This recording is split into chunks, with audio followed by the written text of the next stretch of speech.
my uncle told. I didn't find out about this, but my uncle told me that it came to a point where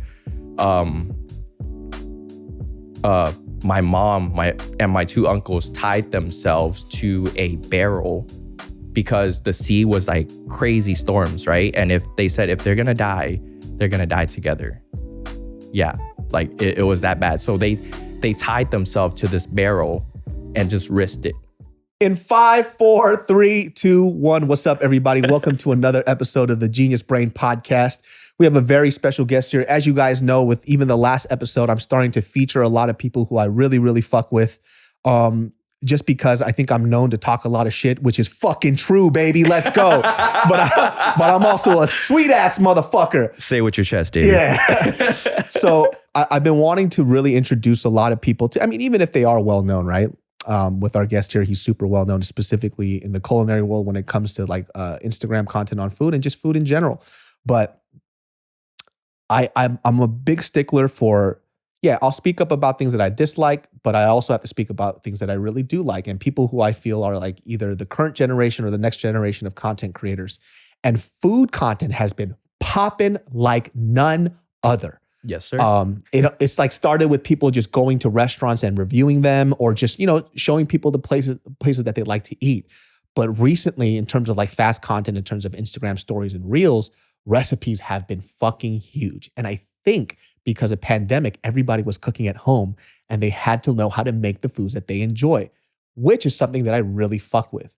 Because when you cook food at home, you now have a better understanding of what goes into a dish before you go and you start reviewing and bashing stuff, right? Yes. So we have David Nguyen, also known as the fucking Doom Ass Chef. Great, that's gonna be my new name. Yeah, the Joy Oi Boy, dude. That's what he is. That's gonna be my new rap name. It's Joy Oi Boy. Yeah, man. So David and I we were just eating, just chopping it up about food because we could talk about food all day, every day. And I actually first came onto your stuff just through like Instagram reels and stuff. And one of the things that I really did appreciate about the way that you cooked was that I can tell, we were just talking about this, you actually do R&D before you put the recipe out, which in this world of fast content, a lot of like cooking people now, because it's been so popular, people just put out a recipe. They don't know if it's fucking good or not. They've never tried it before. And they go, this is how you make it. And then when I tried your recipes out, I'm like, oh, he went through steps on this because this shit is fucking fire. I told him I tried your etouffee recipe, fucking delicious. And I saw other people reposting it too. So it must be like one of your most popular ones. It's the hottest one, man. Yeah, man.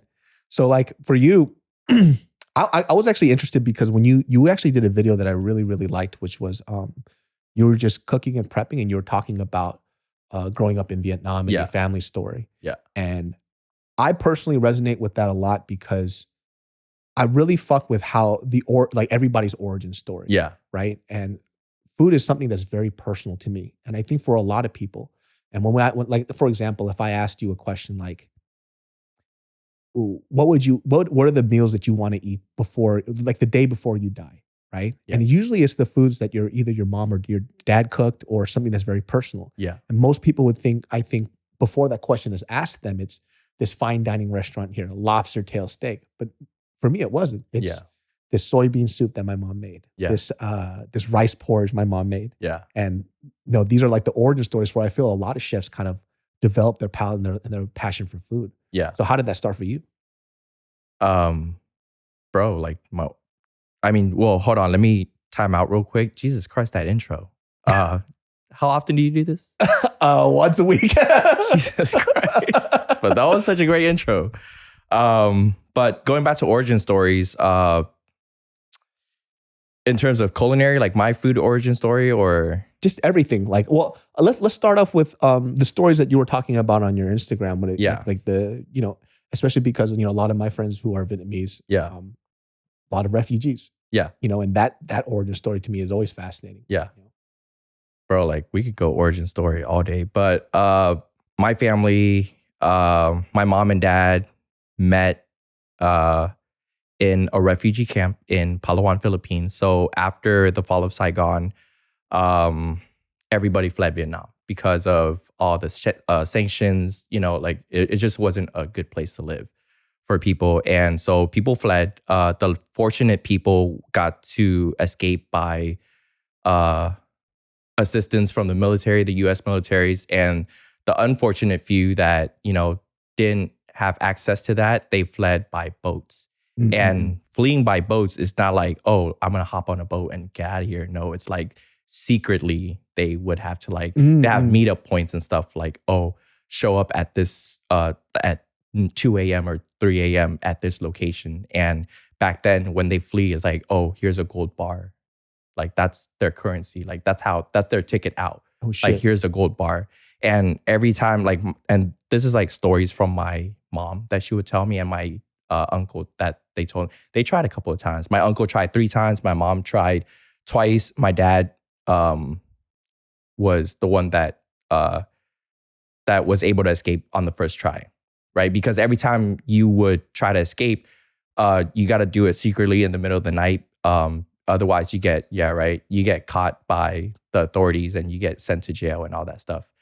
So mom and dad escape. They're from the same hometown.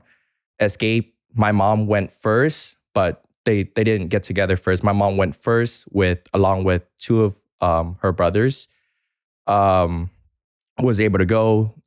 Their journey was like 7 days at seas, 7 days and 6 nights or whatever. But to them, it felt like forever because you're talking about like the South China Sea. So it's like freaking storming and like the stories that they tell me, man, it's crazy. It's stuff that I don't think I would be able to live through because it's like you're talking about cannibalism, like because you're out at sea with no food supply. You're on a small fishing boat with packed full of people. Like they witnessed cannibalism. What the fuck? Yeah, like people had to draw sticks. When it came time, like they had to draw straws to like, oh, like sorry, you gotta like it's man, like the whole vibe changed. Like we were chopping it up all normal, but that's the reality of it. And it's stuff that not many people talk about nowadays. But I've never heard that part. Yeah, right. Because I think when people regale this story, they always kind of breeze over it. I think because it's such a traumatic experience. it's super traumatic. Yeah. So when I told you, oh, like the stuff about therapy is like, I've seen my parents live through all this and they, till this day, they haven't gotten any therapy. So like, why would I? You know what I mean? Like, man, I gotta fucking for pussy, man. Yeah, right. No, but like they breeze through it because it's that traumatic. Yeah. You know, it's you're talking about witnessing cannibalism. People had to drink their own piss because there's no water source for them or whatever they packed. It wasn't enough for them because they didn't know back then. They didn't know how long the journey was going to be, you know? Yeah. So it's all of that. It was, I think my last trip to Vietnam, my uncle told, I didn't find out about this, but my uncle told me that it came to a point where my mom, and my 2 uncles tied themselves to a barrel because the sea was like crazy storms, right? And if they're gonna die, they're gonna die together. Yeah, like it was that bad. So they tied themselves to this barrel and just risked it, right? And there was another random lady that's like, hey, I have nobody here, like no relatives on this boat with me. Can I join you guys? Like, so they all tied themselves to this barrel. That is fucking nuts. Yeah. So the reason why they tied themselves to the barrel is because when if they fall over or whatever, their bodies will float together so that if they were found, news would be sent back home to Vietnam. Like, oh, hey, we found like a survival tactic. It's just exactly. It wasn't like, say, if you're in the military, you have the dog tags or whatever, right? For them, it's like, oh, like we found all 3 of your kids' body. That's crazy. Yeah. So, but luckily they made it. So, and when they made it, it wasn't like, oh, we're safe or whatever. Like they just kind of like landed in the Philippines. They just so happened to land in the Philippines. So depending on which region in Vietnam you're from, you'll land in different areas. So for where my parents were from, they land in the Philippines, but some people, they will land in Thailand, Cambodia, Malaysia. So that's why you see like Vietnamese, like, oh, I'm Vietnamese, but I know like some Cambodian Yeah, languages. like my friend, Well, I think he's ethnically Vietnamese, but he speaks both Chinese and Vietnamese. So Yeah. it's a lot of that, you know. Right. So yeah, it's a lot of that. So my mom made it, or my mom and my two uncles made it to the Philippines. And then my dad was able to get on another boat because he was a mechanic.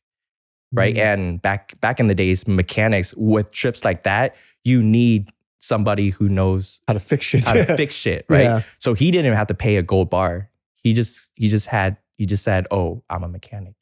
You know, so like he was prioritized to be on the boat. So he came after, and it wasn't until my dad came to the camp that my dad and my mom got together. My dad was friends with my mom's brother, which is my uncle. So that's how they kind of met. That's my origin story. And they had in the Philippines, my dad went from being a mechanic to becoming a fisherman with my uncle. Like they had to learn how to fish because he couldn't be a mechanic in the refugee camp for some reason. So he had to learn how to fish from the locals and became one of the most respected fishermen at the camp. That's crazy. Yeah, because now he's making his own hooks and shit. Yeah. He knows which area and which water like had the like. I still till this day I have the picture with his biggest catch. And I'll show you later, like his biggest catch. And that picture happened by accident.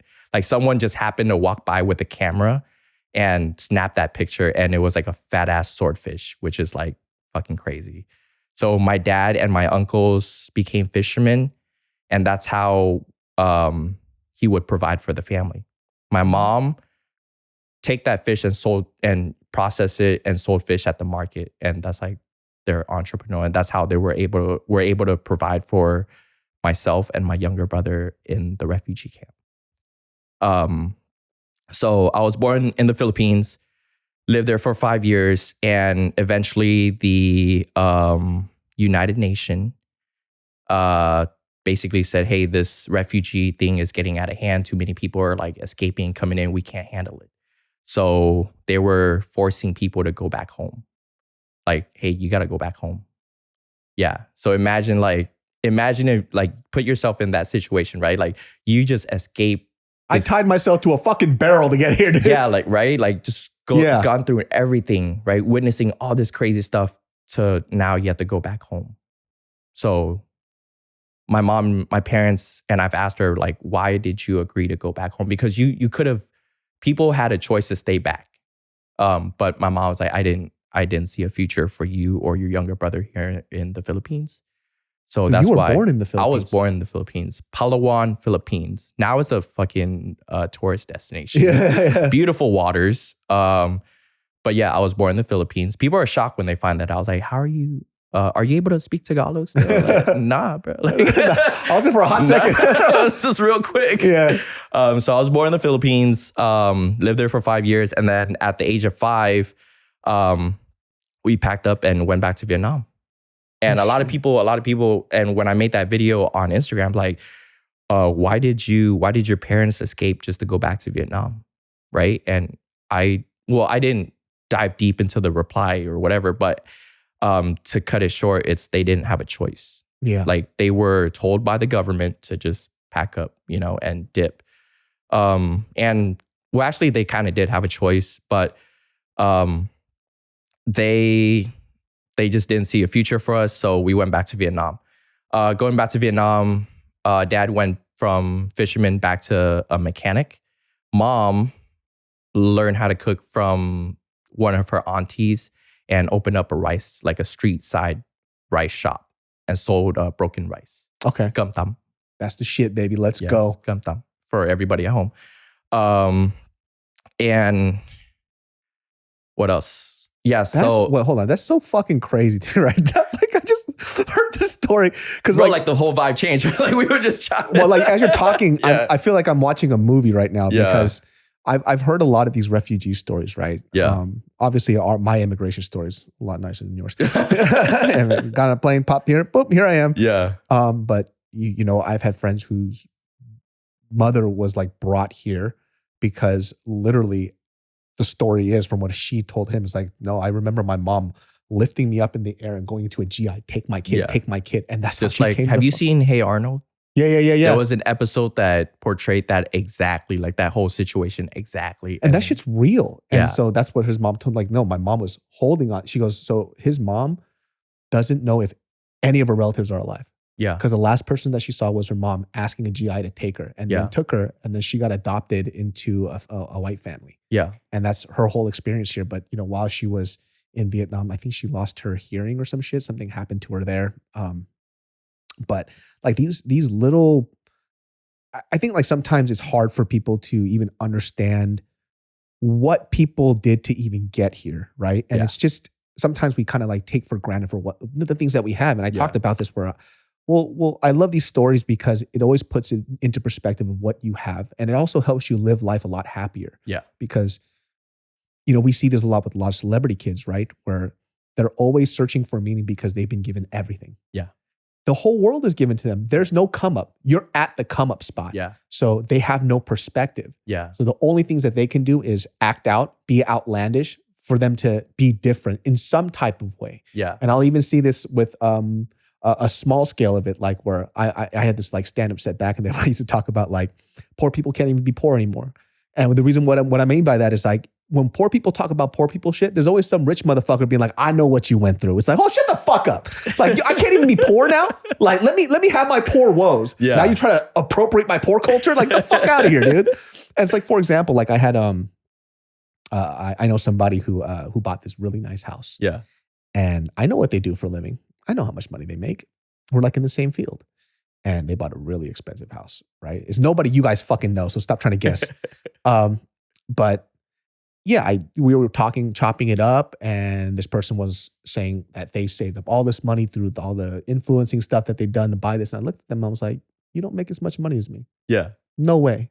But I'm just going to always believe what they tell me. And then later on, it was like a couple months later, I was talking to another friend. I was like, dude, man, we're talking about our mutual friend. I was like, fucking, this person hustled hard, like made all that money and they bought that. That's crazy.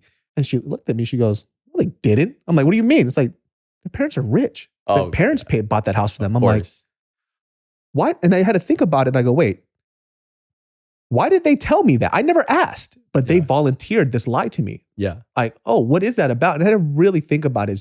They want to be a part of something. They like that struggle story. So they want to be a part of it, which is so odd. Like perspective wise too, everybody wants a little piece of what you have, even if it's not something desirable. Yeah. Like hearing this story too will give people a lot of perspective about where they are in their life. Yeah. Because I'm picturing somebody picking out straws. Well, guess who's dinner? I didn't like you. You're done. Bro, it's like, it's a fucking, like, I mean, we joke around, but it's some fucking intense That's shit, fucking, I couldn't imagine. Like, imagine you just like, you with your cousin or whatever, and then it was your cousin's time or he just picked the wrong straw. Dude, I know they're going to eat me first too. I'm beefy, dude. They're fair back in the day.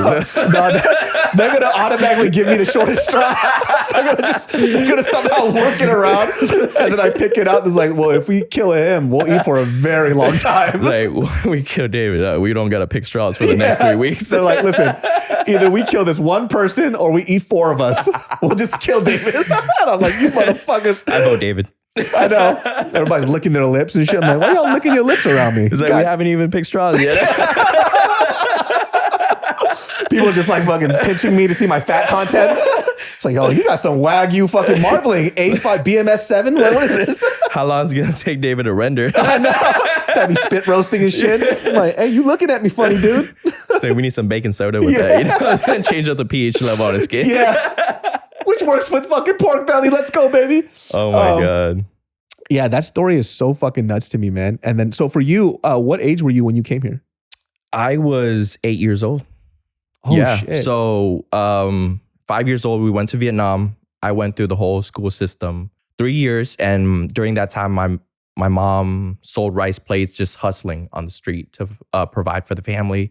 And from that, they eventually saved up enough money to open up a small little convenience store, like a little liquor store in a hospital, where they still serve food out of. And at 8 years old, at 8 years old for me, they received the news that they were able to be interviewed to come to America. Wow.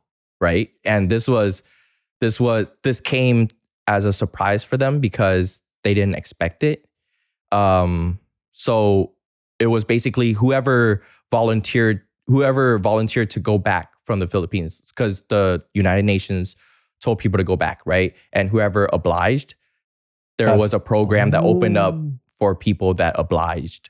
And if you left at a certain time frame, you would qualify, right? And they made the move. Right? They made a good move. No, but it like even so, you still had to go through an interview process. Okay, yeah. So I remember like my family, we would go to Saigon just for an interview. I didn't even know what it was about.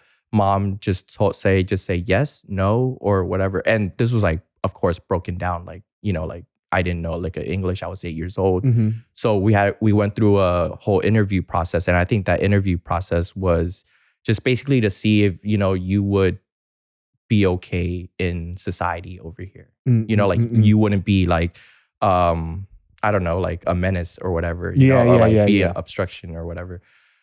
So yeah, like our family, we passed our interview, luckily. And I remember just the last memory when I was 8 years old, riding in a sit-low. You ever seen a sit-low? Yeah. Right? From my aunt's house on a sit-low to the airport.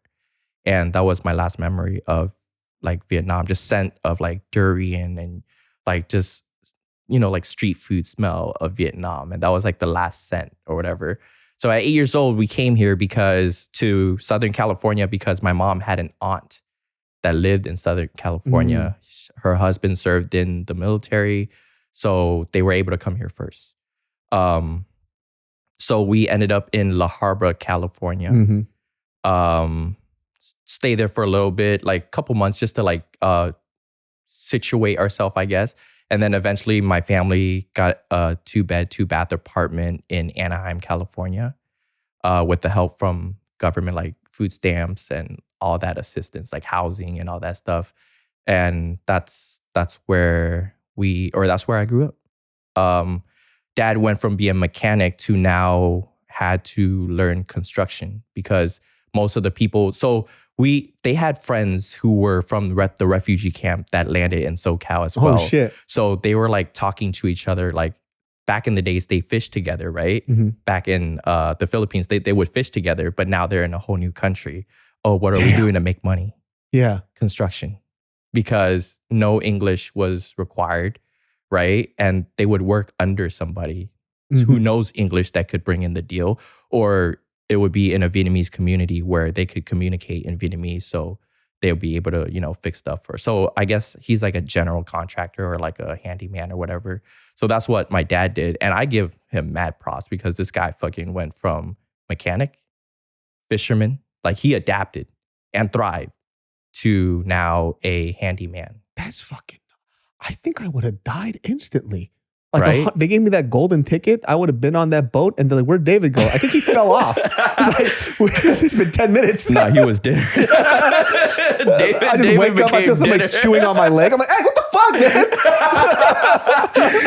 man? Hey, bro, you got the side dishes for yeah. that? I'm like, the fuck? Y'all got fucking like little fucking nook bomb shit all over me. I'm like, the fuck y'all doing, dude? Get the fuck away from me. Oh, man. Yeah, but man. yeah, so dad became a handyman. Mom from selling street food to running a convenience store to now doing nails.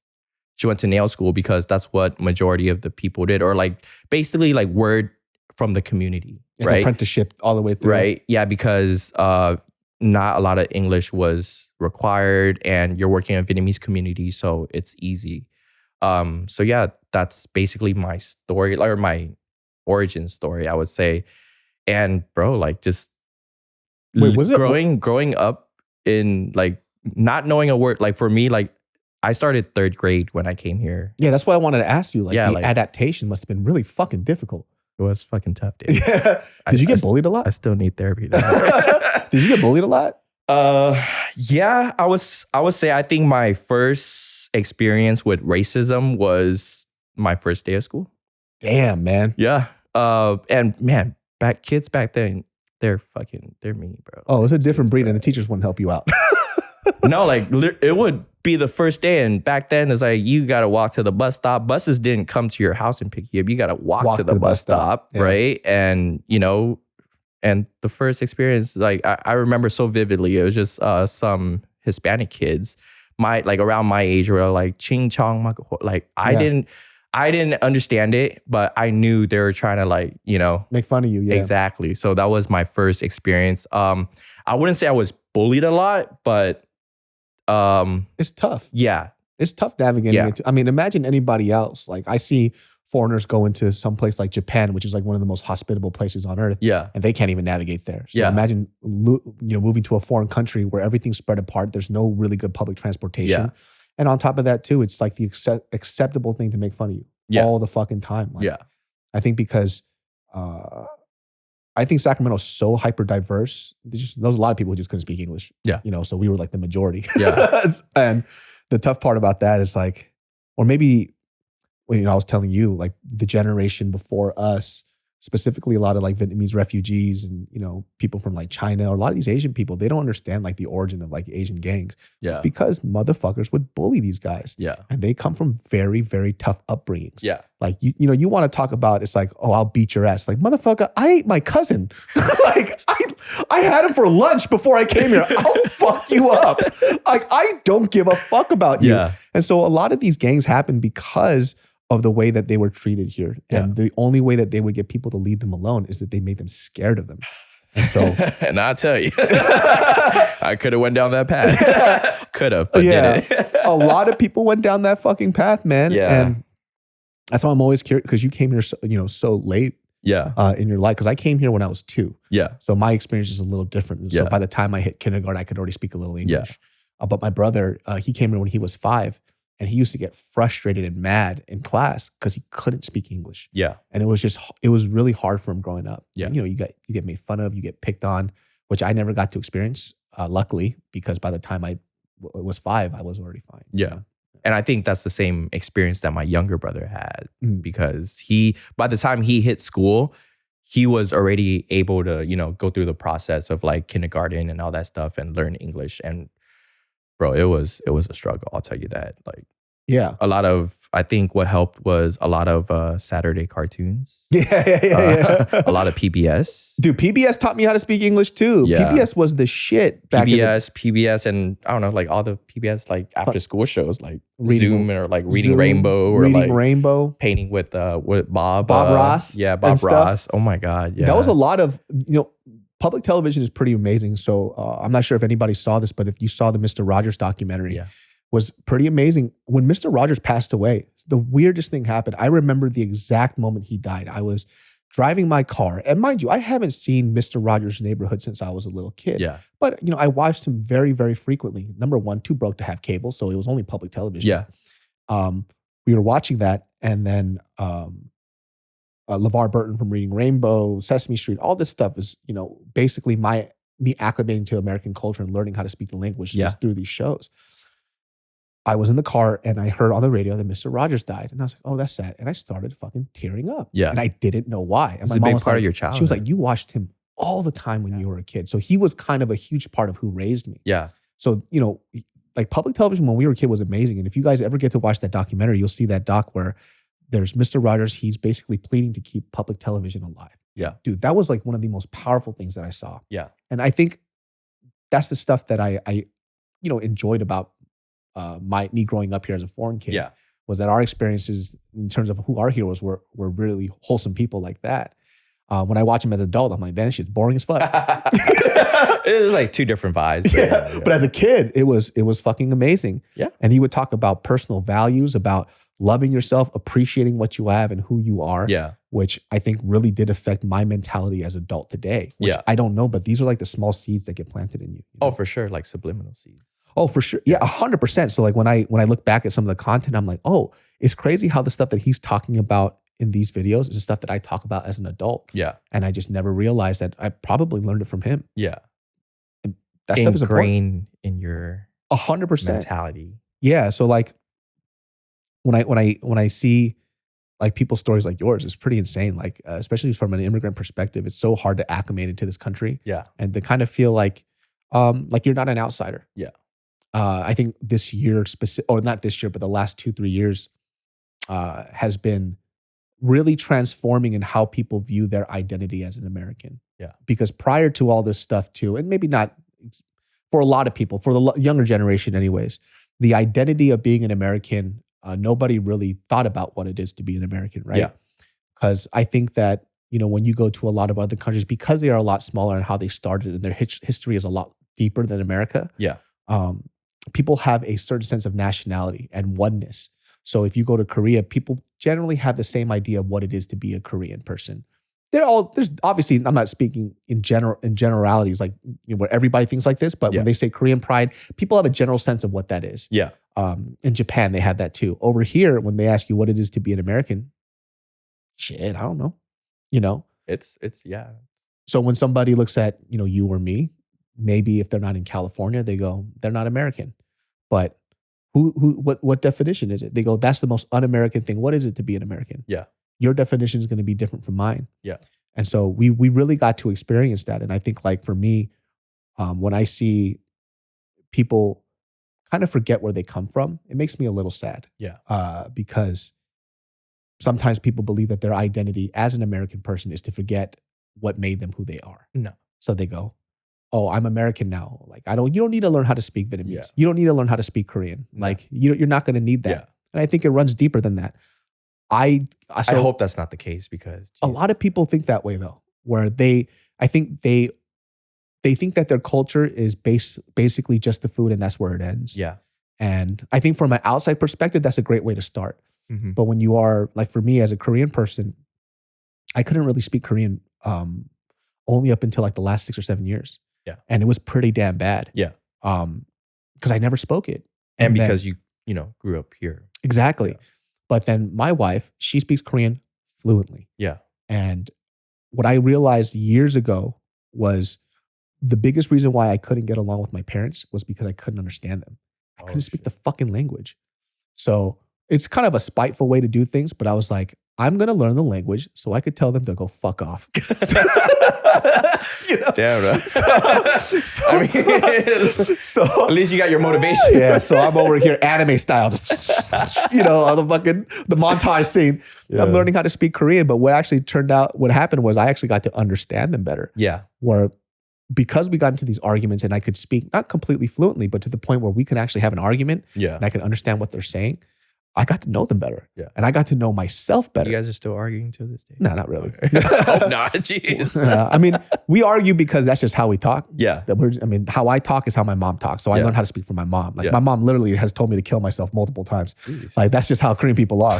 There's a very famous saying. It goes, 너도 죽고 나도 죽고 우리 다 죽어. That literally every Korean kid has heard this phrase. And that literally means I'll kill you, I'll kill myself, I'll kill everybody. And that's if I didn't do the dishes. So that's K-rage, baby. That's dramatic as hell. That's just what the shit that they say.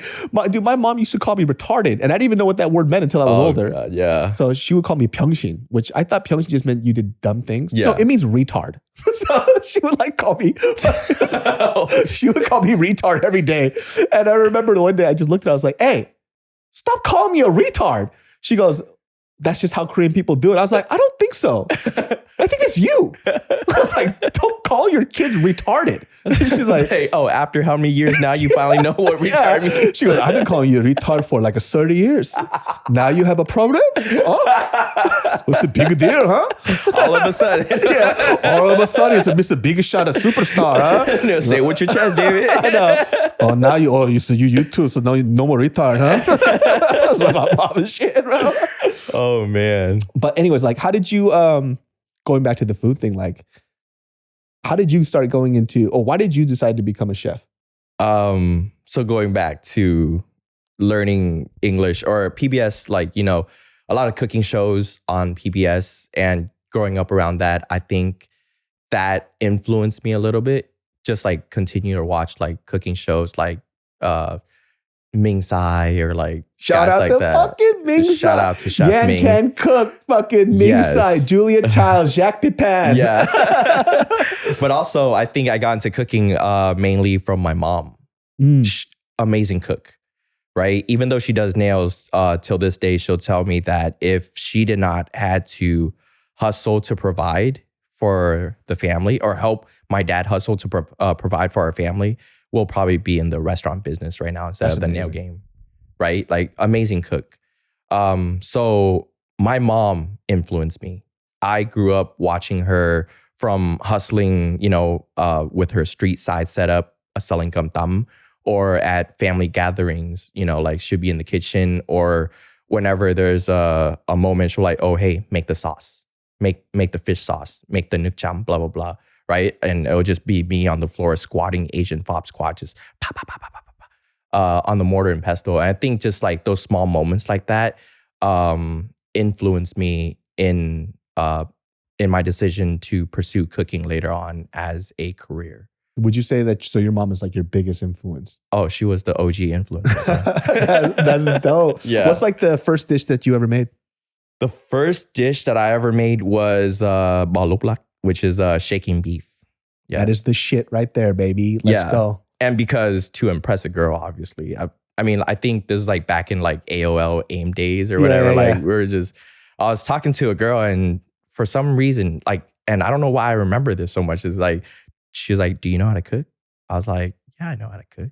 It's like, but I was BSing, of course. All I knew was like mortar and pestle, bro. I didn't know how to make anything yet. So the first dish that I learned how to make was baloplak. Yeah, that's to impress this girl. We're not in contact anymore, of course, but my shaking beef game has improved since. So that was one of the first dishes that I learned how to cook. And it wasn't until after high school that I decided to pursue culinary as a profession. My first job out of high school was as a barista at Taste Tea. Oh, really? My first job, and the only job that I got fired from. For reals? What'd you get fired for? For not remembering recipes.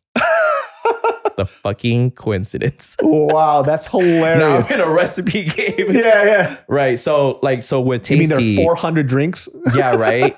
So with Tasty is like they have so many drinks and there's always QC, right? And this was like in the early stages of their opening. So you would figure like how much they'd be on their people, like major quizzes every time. So I struggled with that. So second job after Tasty was at Lee's Sandwich. Brookhurst and Westminster location, a 24-hour Lee's Sandwich location. I worked there for 2 years, graveyard shifts, overnight graveyard shifts. So the thing with graveyard shifts is like you'll get to meet everybody, right? And so if you guys don't know, Lee's Sandwich is like the McDonald's version of banh mi. Yeah. For those who don't know. Yeah, it's like in every corner. It was like the introduction for a lot of people's, it was an introduction for banh mi for a lot of people. Yeah. So, and I'll get to your answer, but so with working graveyard shift at Lee's Sandwich, I get to meet everybody, and most of the people who would come in are restaurant cooks because it's like 2 a.m. or whatever, and they'll come in, grab their baguette or banh mi because they just got out of work late or whatever. So I see these people come in with their chef coats. I'm like, damn, they look official. Like, damn, that's a whole chef coat. I'm over here with like a polo and Lee's Sandwich hat shit. Like, so I would ask these people, like I already knew I can somewhat cook, but I just didn't know that I could do it as a profession type of thing, right? So I would ask these people like, hey, like what's the process of becoming a chef, right? And people are like, oh, go to culinary school, go to culinary school, do this, that, and whatever. Like, okay, cool. So I signed up for culinary school.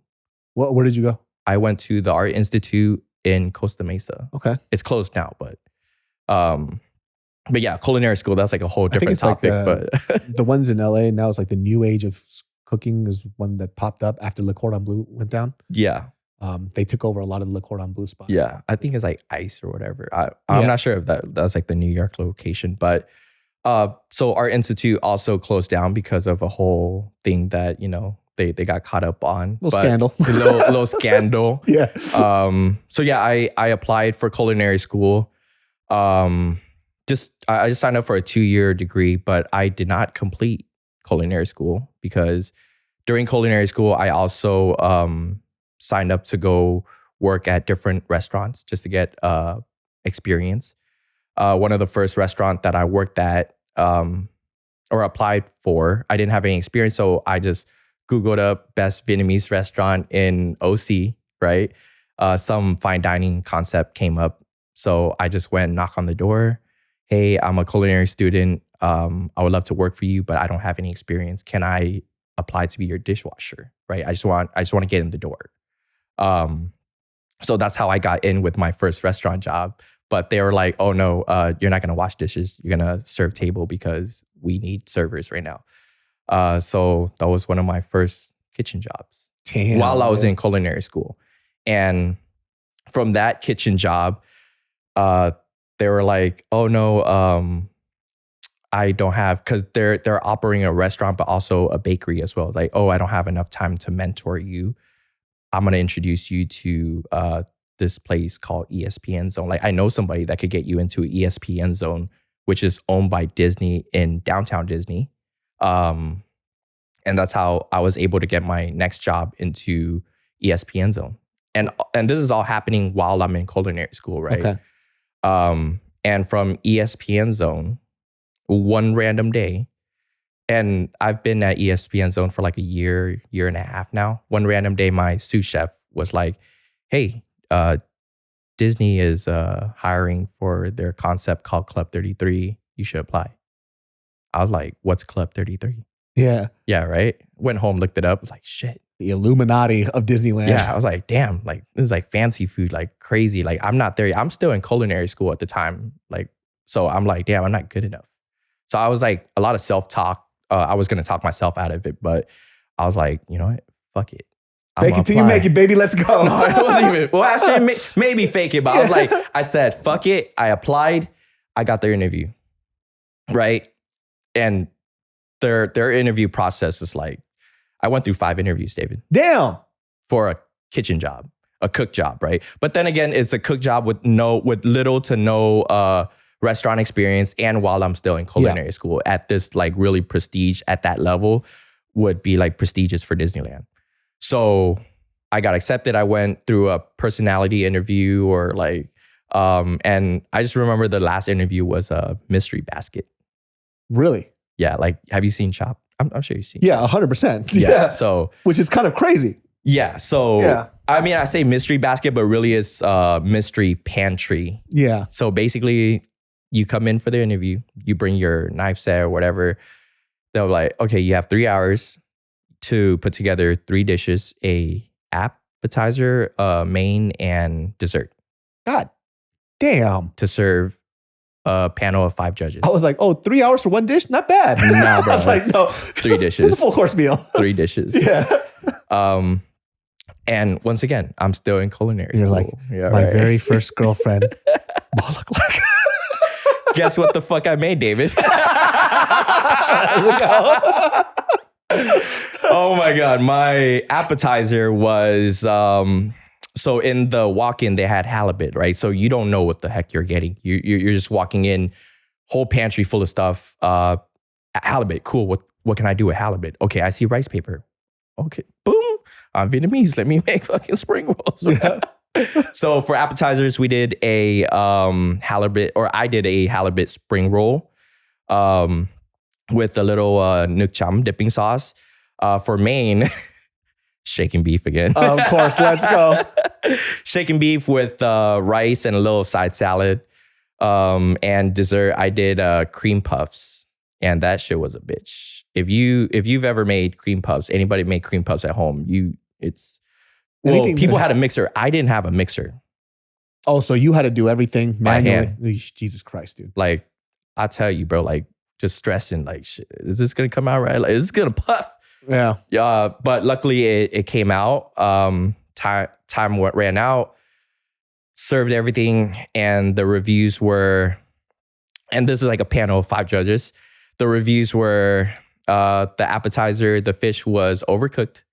It was dry, like the chef couldn't swallow the fish or whatever, and he's not very impressed because the nước chấm and sauces wasn't from scratch. It came out of bottles that I just mixed with sugar and whatever. Like, damn, whatever. Oh, do you want me to go ferment the fucking fish myself, bitch? Do you know how hard it is to fucking do that stuff? Yeah, right. Let me go fish this tiny little obscure fish from Vietnam that they ferment for like a fucking year. And then what the hell are you talking about? Yeah.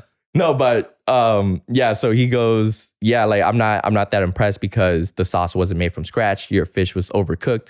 Like, okay. Well, I didn't say anything at the time. And then moving on to the main course, the entree, shaking beefs, like and the plate up was shaking beef, like very basic plate up, by the way. Like you have shaking beef, rice that I shaped in a little pyramid shaper thing and just topped it on, and just like a little pile salad.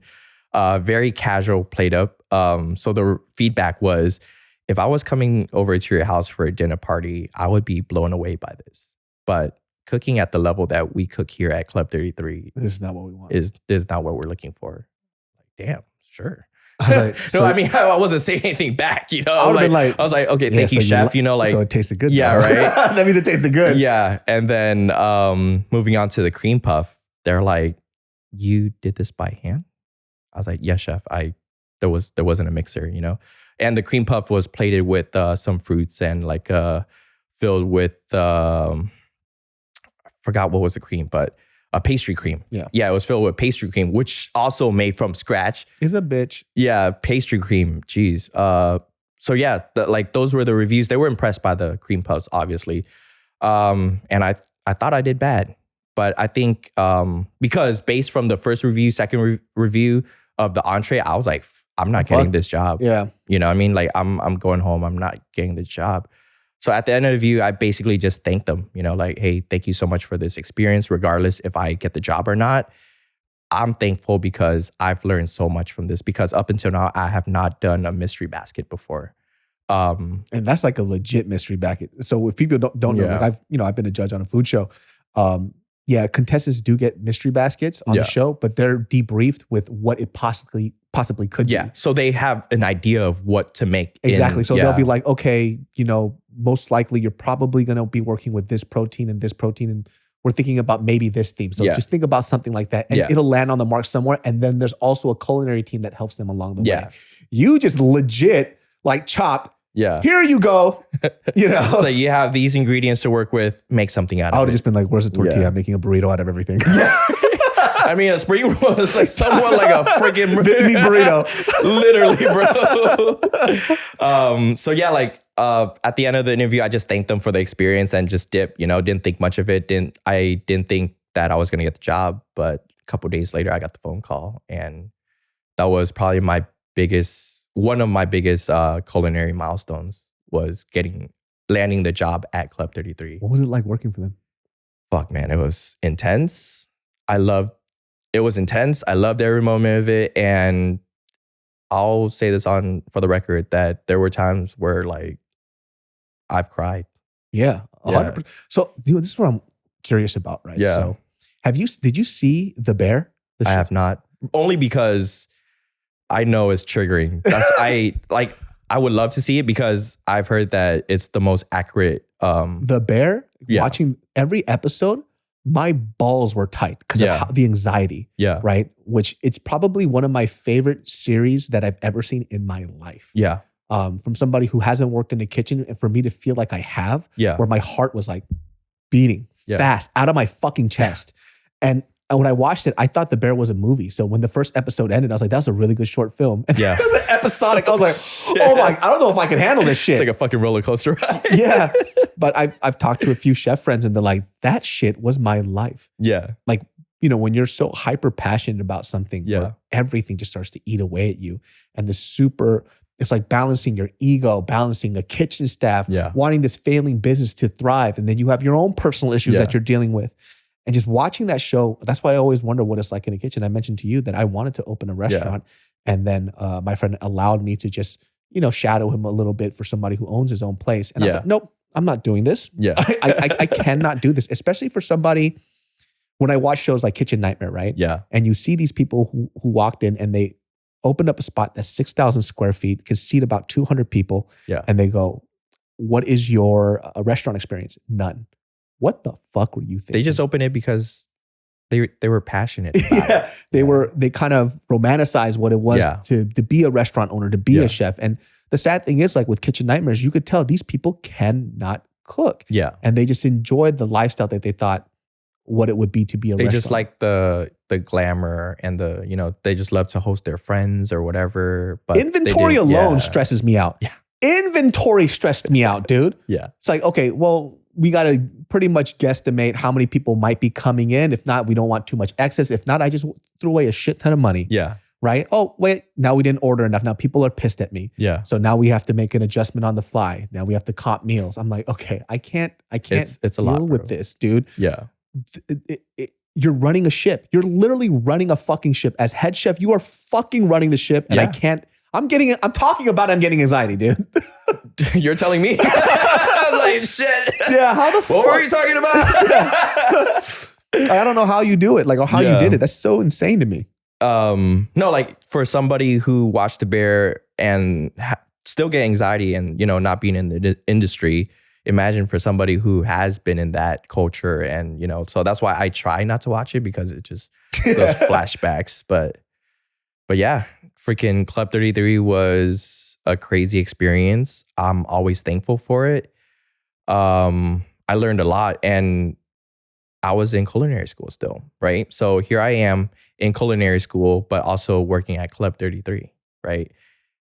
And at the time, like, wait a minute, why am I paying so much for school when I'm learning way more than I am in school, right? So I think I had like 2 classes left. I would have owed an extra $10,000 or something if I were to go through with those classes. So I decided, you know what, nah, I'm not going to continue culinary school. I'm going to drop out, just bet on myself, and just learn and soak in everything at work. And that's what I did. Yeah, so I dropped out of culinary school. Do you feel that's better?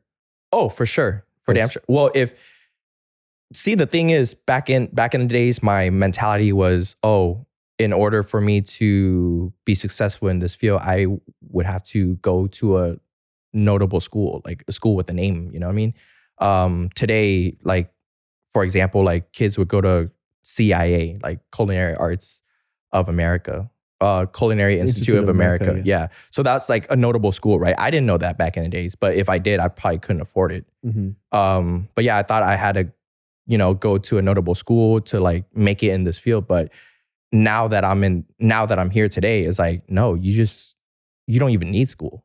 It's cool that you brought that up, because I wondered about that. Yeah. Only because, you know, going to Japan so many times and talking to people who live there, it's like we do everything by apprenticeship. Yeah. So, you know, and I first got a taste of it when I saw Jiro Dreams of Sushi. Yeah. And that was actually a documentary when I first saw it. First of all, cinematically, it was amazing. Yeah. It was like one of the first of its kind that would do documentaries in a cinematic tone, and they would shoot it in 24 frames per second. It was pretty amazing. Beautiful. Shot on Canons.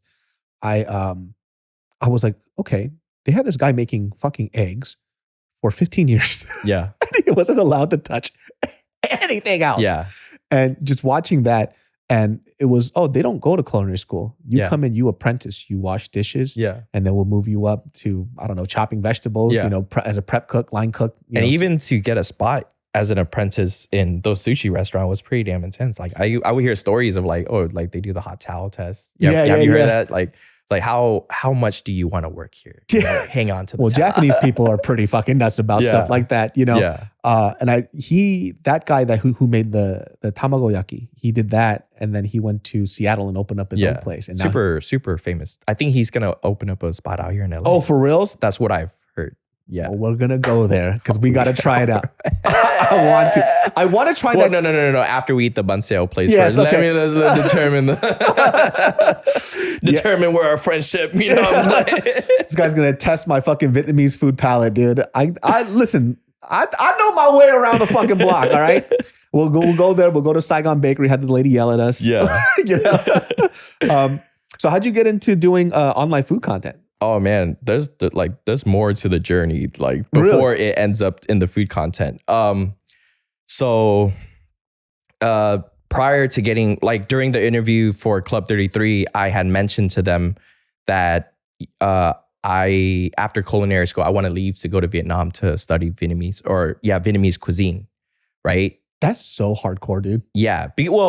As a young cook, and after reading all these like culinary materials, like as a young cook, you're supposed to like travel to places and work in different kitchen and expose yourself to different kitchen cultures.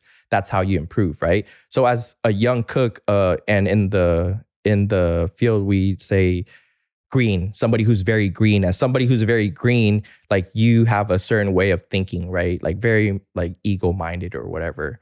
So yeah, I told them that I want to leave to go to Vietnam. During the time of me staying at Club 33, they tried to change my mind. You know, like we went through all of this, trained you for like a year or two. We, you know, like, have you thought about, you know, not going to Vietnam? Yeah. It's like, no, I'm going to Vietnam. Yeah. So there was a chef named Michel Roux, who's super legendary. Have you heard of the Roux brothers? No. Have you heard of a roux? Yes. So they invented the roux. Oh, for reals? Albert Roux and Michel Roux. Okay. Yeah.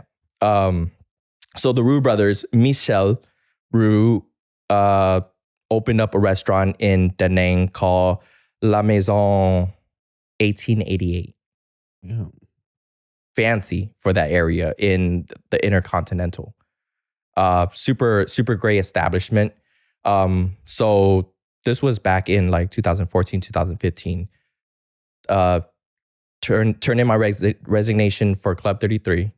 Super cushy job. Like I wouldn't regret. I don't want to say I regret it, but looking back, I'm like, damn. Like people like would break an arm and a leg just to work here. Like there are people who are still there that are gonna retire there, right? Wow. Yeah, like people love this place, and here I am just throwing it all away and just, you know. So that's what I did in 2014. I resigned and packed up my bags to go work for Michel Roux in Da Nang. How did you get that? I just applied Let's go. without doing much research. Just shot up an email, right? But when I went to Da Nang, Michel and his team already left. Oh. So it was one of those concepts of like, I'm gonna open up a place, slap my name on it, and dip, right? So I did my research, but not enough research. Yeah. So here I am, leaving my cushy job at Disneyland, moving my life to Vietnam. Like, and there's like telling friends and family, like they threw a going away party, or like, it's like, it was a big deal, right? Went to Vietnam, this thing happened, like, fuck. Yeah. What now? I'm here. Yeah, right? What now, right? And during this time, I think I told you earlier, my parents moved from Orange County, from Anaheim to Reno, Nevada. Mom moved first, dad eventually moved after because they didn't want to be away from each other. Mm-hmm. So that happened. And then I was like, fuck, I thought I was going to be here like in Vietnam for like 3 years. Yeah. But it turned out to be like 3 months because the team pulled out. Mm-hmm. What am I going to do now? Little to no money in my pocket. So I can't really like stay and like, you know, go work in Vietnamese kitchens or whatever. And if I did, it'd just be a total different experience because the culture is just so different. So I just threw in the towel, moved home, not even home, went back to the States, moved in with my parents in their 1-bed, 1-bath apartment in Reno, Nevada, and just was lost for a couple of months. I was like, wow, what the heck was that? I think that was my first major L that I took, right? Because like here I am, like, I think my first major career L, I think. Yeah. Growing pains. Yeah, right? It's like, fuck, what was that? You know, like, and then I was like, nah, I'm gonna try it again. So, and here I am, still a young cook's mentality, right? Because with the young cook's mentality, it's like, oh, in order to be the best, you have to work for the best. And what is the best? The best is a 3 Michelin star restaurant. So that's what I did.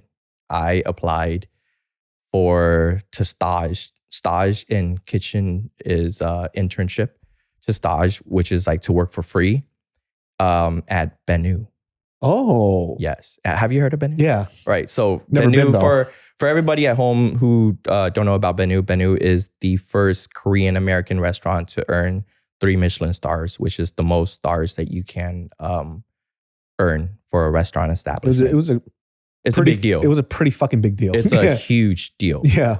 Right? So my reasoning is like, oh, he's Asian American, so he'll, somebody I could relate to. So I'm going to go work for him, right? And to be able to get a stage at a 3 Michelin star restaurant is almost impossible. I mean, yeah, it's impossible because you're working through a stack of like resumes, like people, people are like just throwing in their resumes. And here I am just competing with people who are from Korea and stuff. Like you're not competing with people who are local in the States. It's people from abroad and shit, right? So I went and applied for Benu for a stage and I got it. Damn. Yeah. I mean, you keep striking gold though, dude. You would think. I mean, yes, like, but there are still more to this, like there's more to the journey, right? So I got the stage, and usually stages are 3 months. Like you would intern for them for 3 months, but here I am with a 1 month stage. And when you stage for somewhere, you kind of go in, or for me at least, I went in with the mentality of I'm gonna earn a job. Yeah. Like I'm gonna bust my ass off, and I'm gonna make sure that I'm gonna earn, like regardless if it's a dishwashing job or whatever, I'm gonna earn a position at Benu, right? So that's what I did. Very little money. Stage date was coming up. Still haven't made my living arrangement or anything. So I just went on Craigslist and went with almost, I think, the first ad that I saw of like 900 to share like a 6x6 room spot. Yeah. It was actually, I'm actually renting out this little bed from this guy. And I had to because I had no other options, right? So that's what I did. Didn't like interview him or like get to know him or whatever. I just say, hey, like I have this thing coming up. Like I would love to rent out your space. So that's what I did. Went to San Fran. Day one of stage, got it out the way, kicked my butt. Went home, had a misunderstanding with the guy I'm staying at.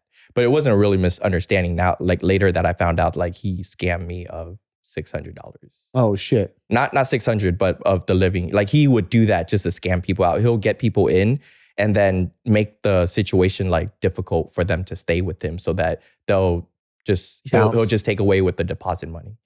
So that's what happened. I got into a misunderstanding with him, and then I removed myself from the situation. Ugh. And that night, David, I slept in the street of Chinatown. That is crazy, in dude. the middle of January. That's crazy. Fucking freezing cold, David. And then you called your parents and like, I ate somebody. Shut up. I don't care. They just hang up the phone. That's literally what happened. Fucking 4 a.m., I kid you not, I called my dad because I didn't have money. I didn't have enough money for a motel. During that time, I was rationing a $5 footlong for breakfast and dinner. That's crazy, dog. Yeah. So like the things that, young cooks, like it's not just me, like there's other cooks who like make huge sacrifice for culinary, like just to pursue their passion, their dream or whatever, right? So 4 a.m, phone, call my dad, bro, like again, like defeated. Hey, can you come pick me up? Like it didn't work out, So my dad and along with my sister, they drove through the snow, Reno to San Francisco, 4 hours.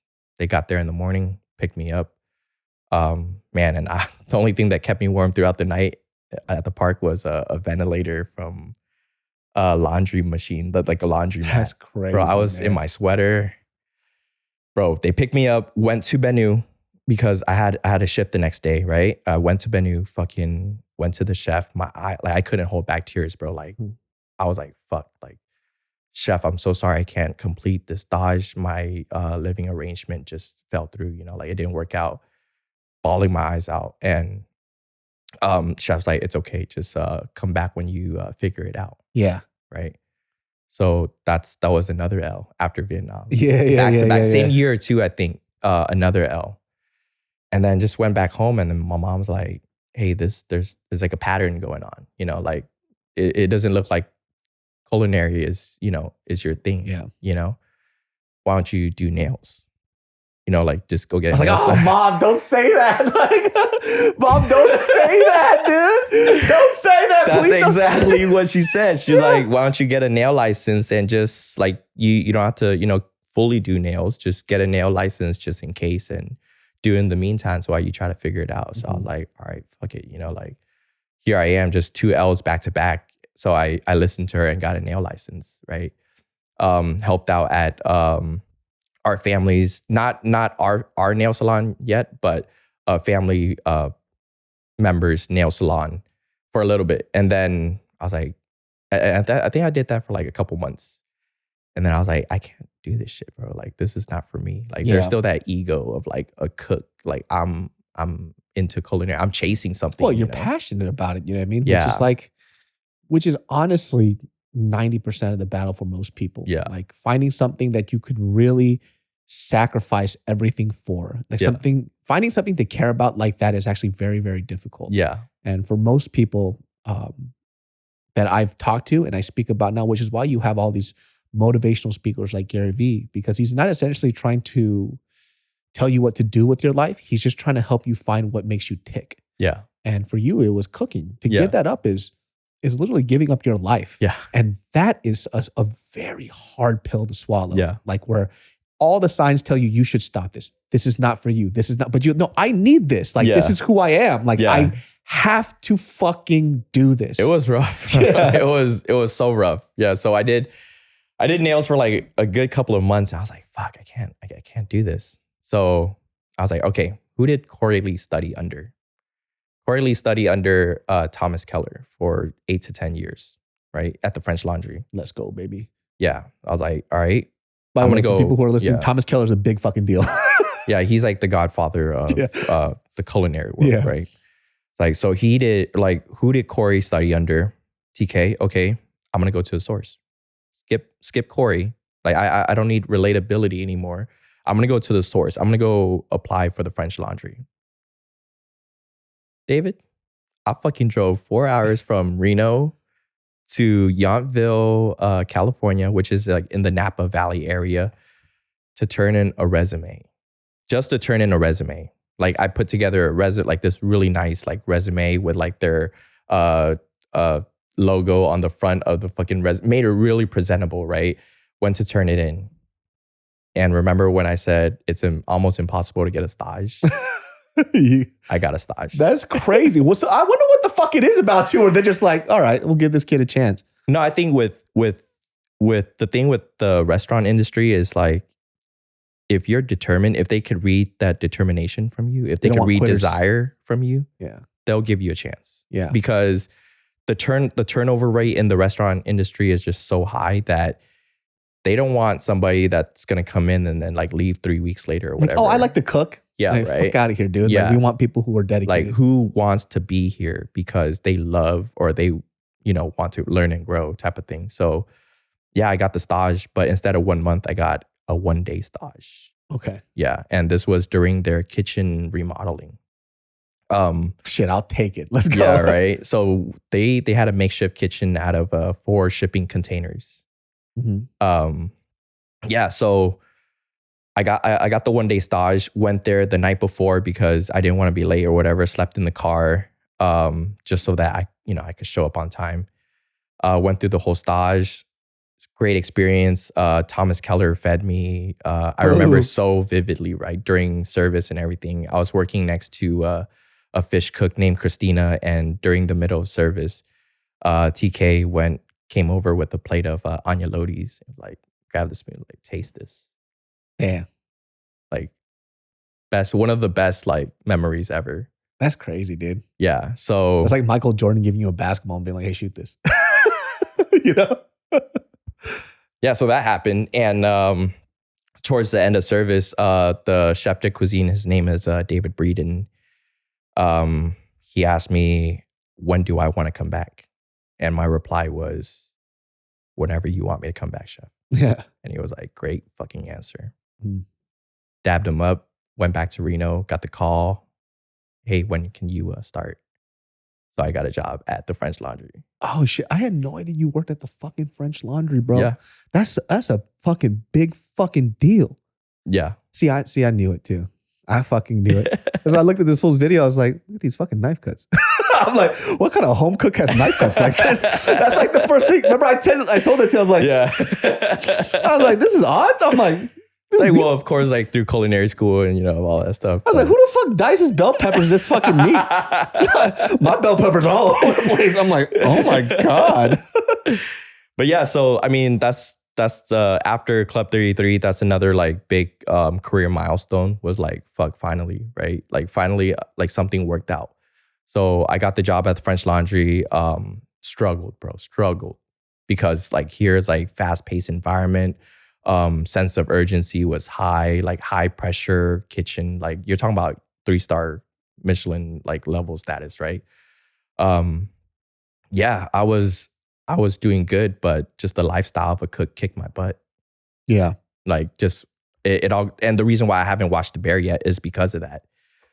Just you're talking about 14-hour days in a high pressure environment. It's always go, and making sure all your mise en place, all your prep is like on point. So like I'm so curious about this part of like the kitchen, right? Because from what I've seen and what I've experienced is not at the level of a highly Michelin, like a Michelin star restaurant. Like it's not. What is like expected of you, and what is the biggest difference from that and like a regular restaurant? Yeah, bro. Well, you're expected to just put your head. Well, just any restaurant, but at the Michelin level, you're expected to keep your head down and just work. Yeah, work and work fast. Like get your whatever mise that was assigned to you that day. Get it done and get it done quick. Versus say Applebee's, right? Applebee's a little bit like, yeah, sure, there's maybe like there's a level of urgency or whatever, but it's not as, well, the thing is, Applebee's, you're working because it's a necessity. You have to work because you got to get a paycheck, right? Here versus like a 3 Michelin, like you want to be there. Like you risk everything to be there. So you have to perform. So the level of intensity is just that. I think that is the difference. Do you think you working there like leveled up your culinary ability the most? Yeah, no, I think Club 33 had the biggest influence in my culinary skill. But yes, the French Laundry did have a big impact as well. But yeah, just at the end of the day, I think I just got my butt kicked by not by kitchen, well, yes, by kitchen culture, but also just living in Napa, surviving in Napa. Yeah. Surviving in Napa with student loans to pay from culinary school. Of course. Car. And that was a necessity. Like I had to have a car, right? And just all these other expenses. And there was no work-life balance, right? 14-hour days. And I'm getting paid $10 an hour. That's crazy. Yeah. And trying to make that work. And eventually I couldn't do it. I was there for almost a year and there were many times where I had like just meltdowns. Like I couldn't hold back. Like I don't know why too. Like all the sous chefs were like, hey, what's going on? Like, like how, like why are you struggling? Like towards the end of my time at the French Laundry. And all the sous chefs try to convince me to stay. But as an Asian, I feel like I didn't speak up, like I couldn't tell them, oh, like I'm struggling with paying rent, blah, blah, like I didn't. It's pride. Yeah, maybe, but like they were like, oh yeah, like what's going on, like they were trying to find out to maybe help, but I didn't speak up. But yeah, but also I was the unhealthiest I've ever been, mentally, physically, and just like all around just unhealthy. Like, so I was like, this is not sustainable. Like, and I was witnessing other cooks like trying out other things to, sustain themselves, like doing drugs or like whatever. Of course, you've heard about the kitchen culture. Yeah, a lot of high stress environments, even outside of just not just the kitchen, but medical professions, everything else. You'd be surprised how many people fall into drugs just to make them feel normal. Yeah. And that is something I didn't know until I became an adult. Yeah. And then I'm seeing a lot of people in the medical profession, like who are trauma unit, like nurses, ER nurses, Yeah. like they do a lot of fucking drugs just so they have something to escape to. Yeah. And a lot of people in the kitchen world do a lot of drugs. It's notorious in the kitchen world. Mm-hmm. So I kind of just dug deep. I was like, damn, is this what I want to resort to just to, you know, feel normal or whatever? Like, I don't want to go down this path just because I'm chasing accolades or I want to be the best chef or cook or whatever, trying to work for this place, right? So I thought about it and I saw that it wasn't sustainable. So I threw in the towel. And I'll tell you, the process will weed out the weak. And that moment in my life, I was How did it make you feel to kind of maybe in your mind fail at something that you tried again for a third time? Bro, I was defeated. Yeah. It was super rough, bro, because now, like when I tell people like, oh, like fail as much as you can. But what I learned from that is fail, but also recover fast, right? And the L that I took from the French Laundry, from throwing in the towel, from quitting, it beat me up for 3 years. I was very depressed because it's something that I was chasing, you know, for so long, and something that I finally got, but I threw in the towel. I gave up and I walked away. It was defeating. So yeah, after the French Laundry, went back to Reno again, did nails for 3 years. 3 whole years this time, not a couple months, 3 whole years. And during that time, it was just like a whole, like just depressed, identity crisis as well, right? Because this whole time, like I'm a cook, like I'm gonna train to be a cook, but now I'm like rubbing old ladies' feet. You know what I mean? Like it was tough as a licensed nail tech, you know. So it's like, yeah. And during that time, and to answer your question, how I got into social media and stuff is, during that time, I thought about, you know, trying other things like photography, videography. I picked it up as a hobby to like, you know, take pictures of friends, family, doing portrait shots and stuff like that. And all of this was self-taught through YouTube. So 3 years doing nails while learning photography and videography. And then 2019 came around. I lost my sister. Oh shit. To a car accident. Like like a fatal car accident on her way to Big Bear. And that was like my wake up call, right? Because the past 3 years, I was like in this depressive state, like, fuck, what's going on with my life? I don't know what to do with my life, blah, blah, blah, right? And then it wasn't until I lost a family member that was like, fuck, man, like life is so short, you know? Yeah, I mean, I think that's a theme that a lot of kids don't understand, especially like when you're like stewing in your own things, right?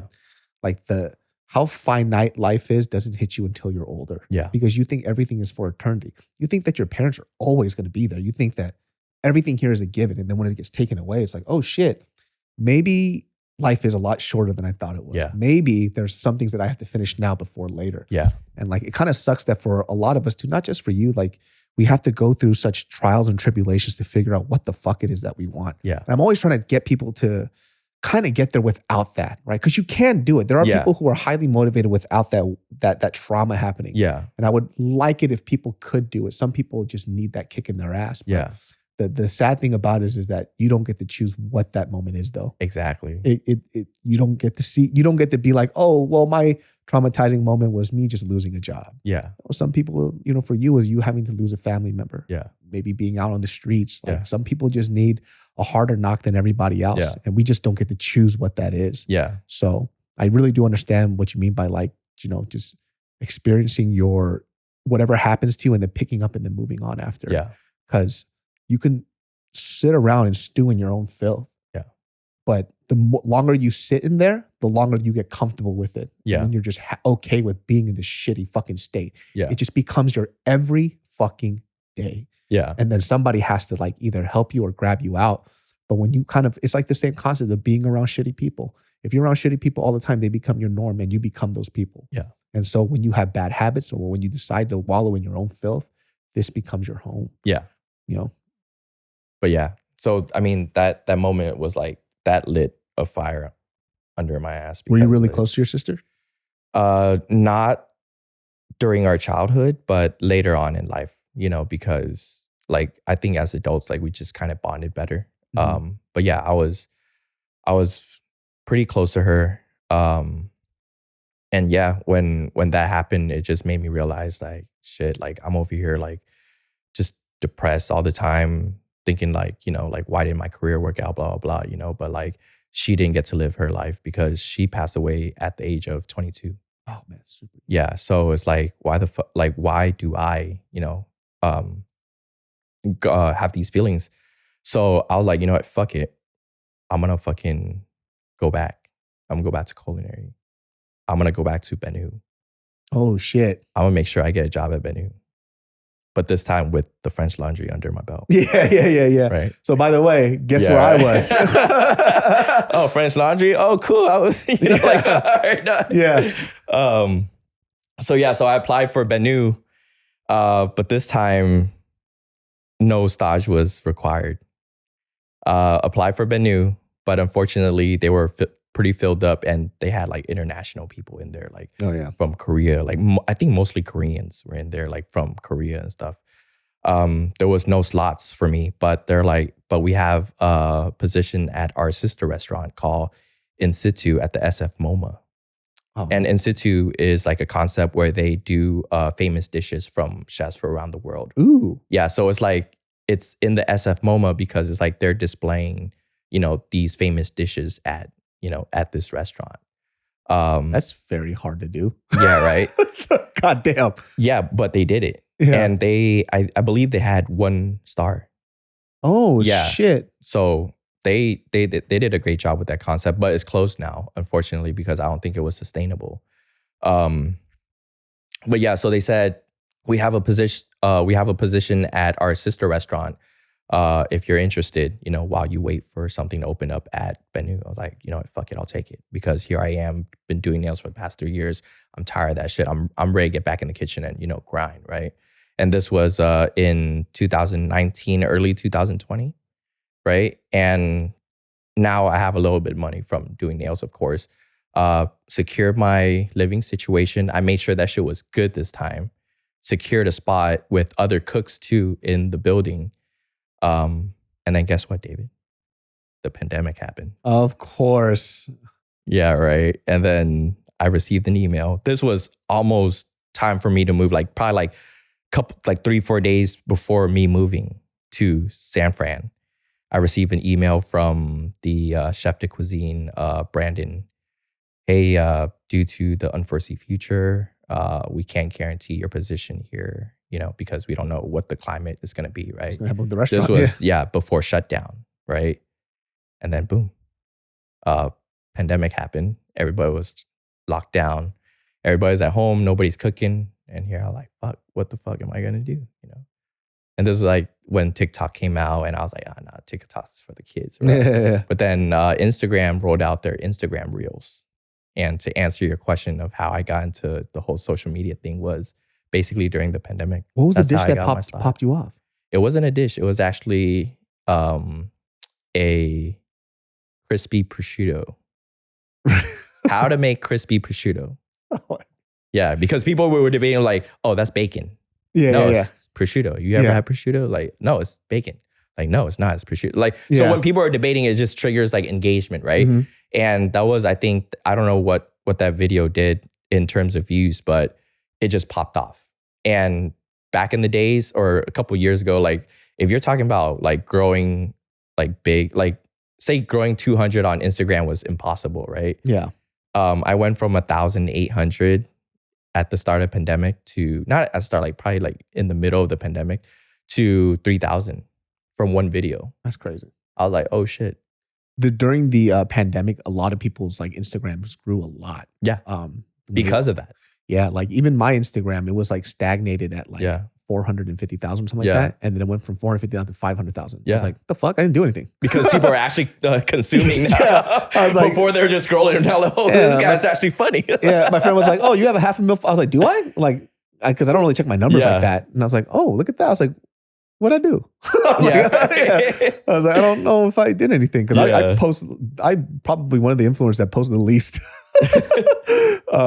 That's pretty fucking nuts, man. I think that's around the time that I found you too. No, I don't think was so. it like a year or so after that? Probably right? after that, because after that video, I was like, damn, this is kind of nice. You know, let me continue to feed the system and see what it does. So I kept, and this was during the time of Reels, like, and it was the early days. So the algorithm was like amazing. Yeah. Right now it's such a bitch, but that's how it is for everything, man. Like YouTube was like that too. Yeah. The algorithm was great. And then 4 years down the line, trash. Yeah. Yeah. So I just kept feeding the system and I just grew like crazy within a year. Like But it just all came so fast.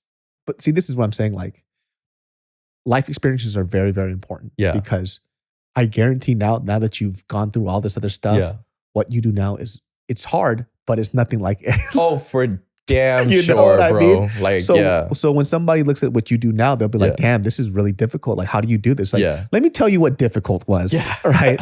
I got scammed. I was living on the street. I was heated by this laundromat fucking air. Yeah. My sister fucking died. My parents, like, this is what I mean by perspective, just to wrap it about what I was talking about. Yeah. This is what I mean by perspective. Perspective matters so fucking much.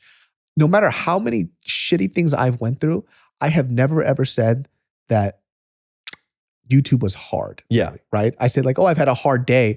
I never said like, oh, this job is so difficult. I never say that. I know what hard was. I seen my parents work. Yeah. I seen them work from fucking 7 a.m. all the way till 8 p.m. and then run a church on the weekends. They didn't have a single fucking break 7 days a week up until like 7-8 years ago. So I know what fucking hard is. I know what difficult is, right? I know waking up and not even knowing if you're going to have the lights on, you know? I think it's just because they haven't been through that or just have any hardship like that, you know? So I could see and hearing like your story, now I understand like why your videos are so well put together. Yeah. Why you have like a really good work ethic. Why I see these type of things, because it's not like one day you just woke up and had these skills. No. You know what I mean? Fuck you wish.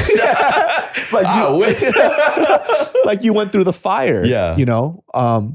And this is the important part. A lot of people see how they taste the cookie, but they don't see how it's made. Yeah. And I think your story is very fucking important because now I understand. Now I understand why this motherfucker put a lot of work into these Instagram reels. I'm like, no, I mean, looking back at it now, I think all those L's or events, like at the time, man, like crazy L's, right? But looking back, I think they were like blessing in disguise per se, because man, if like from the French Laundry alone, like I will never quit or throw in the towel with anything again, because I know how bad it feels to quit, to throw in the towel. So never again will I quit. Like when Instagram like gets hard or like on days where it gets tough, I'm like, fuck no, I'm gonna keep going.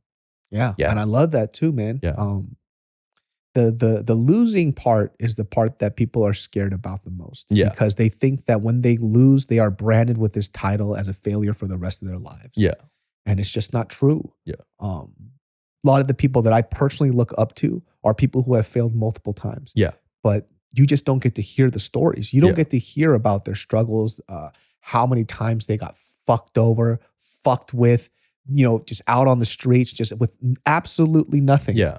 And you just get to see the end result. And so sometimes people who criticize, you know, what somebody has now, they don't get to see what they did to have what they have. Yeah.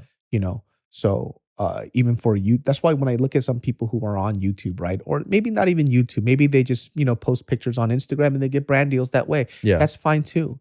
But when I hear the words from their fucking mouth and they go, my life is hard, I'm like, I don't think you understand what you're saying. You know, imagine what you could be doing if you weren't doing this. Yeah.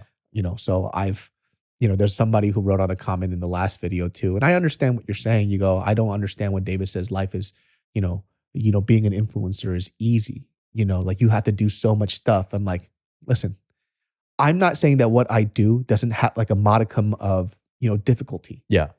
I'm saying I get to do this, something I enjoy. I get to talk to somebody like David, right? Who I created this world. It's work. Yeah, it's fucking work. You know, I get it. But because I'm saying it is easy work for me, it's something I can appreciate because I know what I could be doing. Yeah.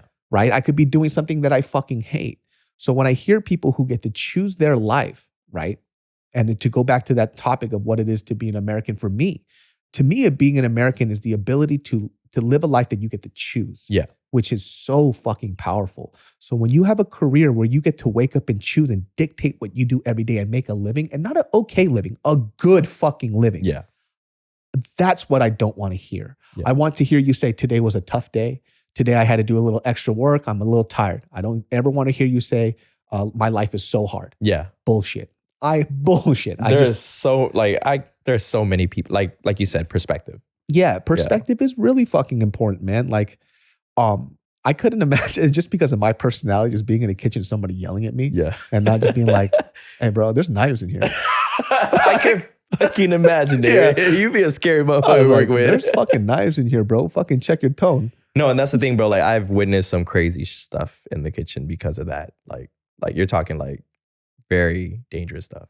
Like, I think for me, I guess it really depends on who I respect, right? Because if it's like Thomas Keller yelling at me, I'll eat all that shit up. I'm like, you're Thomas Keller. No, like even your peers, bro. Like, there's peers yelling at you. Peers yell at me. It's like, hey, you ain't No, TK. but you have to take it because it's like, no, you have to take it. It's like, and the next day they're just gonna wake up. It's like, what happened? Like, dude, somebody in a fucking black mask beat my ass. Like, for real? Who did that? Who did that? I have no idea, but watch your fucking mouth. It could happen tomorrow. Let's go back.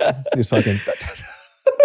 No, I think you would do well in the kitchen in the sense that you're passionate about food, but in terms of like personality and stuff, it's gonna be rough for me, man. It's going to be rough. Are we talking about pre-therapy, David, or post-therapy? You know what I mean? Even now, David, dude, I don't take a lot of shit from. That's why it's hard for me in fucking Hollywood. I don't take shit from anybody. Oh, fuck, so it's just my personality. Yeah. But it also really depends on the respect level and my goal. So if the goal is for me to be a Michelin star chef one day, I'll take all that abuse. Exactly. Like I want to earn my scars. Yeah. Like I want to earn that shit. Yeah. Which is basically that's what most of the people did. Yeah, and I think sometimes too when people look at the kitchen culture, depending on what you're doing, they go, "Oh, you don't need that type of stuff." I think for a certain extent, yeah. But I do. Maybe it's just because of the way that I grew up, or maybe you grew up. I like that shit though. I kind of like the trauma. Like, I need a little trauma. You know what I mean? Like, been a while since my dad yelled at me. Yeah, put me through some shit. I wanna feel this stuff. You know. But when I look at chefs like, you know, who have such great accolades, and I see how much they sacrifice for what they have, because, well, now they have the notoriety, they have the paycheck, they have all that stuff. But dude, let's hear the story about before you had that. Oh, for damn sure. And it was fucking rough, you know. And I just feel like hearing those stories makes that pot a little sweeter for me. Yeah, because they feel human. Yeah. When you hear about the person who was like, "Oh, I was just born like this." How can you relate to this? Yeah. You know, but instead, a majority of people are, no, I'm you. I am exactly you. I was just in your spot not too long ago. I just worked my fucking ass off, man. Yeah. And so it makes it a little more attainable for me. Yeah. You know, cooking is one of those things that we were, before this podcast, we were talking for like 2 hours about food. I love food. It's just it's an unspoken language that doesn't need to be taught to anybody. Yeah. You could sit here, break bread with somebody, and you could see somebody light up eating this food. And it's like a cultural experience that they never had before. Yeah.